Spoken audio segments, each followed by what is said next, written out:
You said never let me go.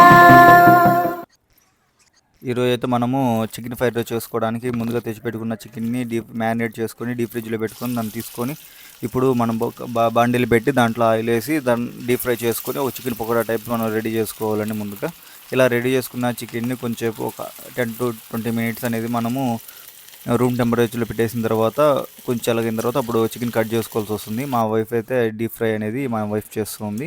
నేనైతే ముందు vegetables cabbage, beans and carrot and onions ఇవి అన్నీ నేను చిన్న చిన్న సైజెస్గా మనం కట్ చేసి పెట్టుకున్నాము. ఇలా కట్ చేసుకున్న సైజెస్ మనము చికెన్ ఫ్రైడ్ రైస్లోకి వేసుకోవాల్సి వస్తుంది.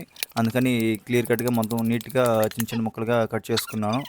ఇలా ముందుగా డీప్ ఫ్రై అయిపోయిన చికెన్ని కొంచెం చల్లారుకున్న తర్వాత మనం చిన్న చిన్న ముక్కలుగా చేసుకోవాలి. ఆ చిన్న చిన్న ముక్కలు చేసుకున్న తర్వాత మనము అన్నీ కలిపి తర్వాత గ్యాస్ స్టవ్ ఆన్ చేసుకొని బండిల్ పెట్టుకొని బండిల్లో కొంచెం సరిపడా నూనె వేసుకొని ముందుగా మనం కట్ చేసుకున్న ఈ యొక్క వెజిటేబుల్స్ అన్నీ మనం దాంట్లో వేసుకోవాలి. ఆ వెజిటేబుల్స్ కొంచెం ఫ్రై అయిన తర్వాత ఎగ్ కూడా మనం దాంట్లో వేసుకోవాల్సి వస్తుంది. మనం చేస్తుంది చికెన్ ఎగ్ ఫ్రైడ్ రైస్.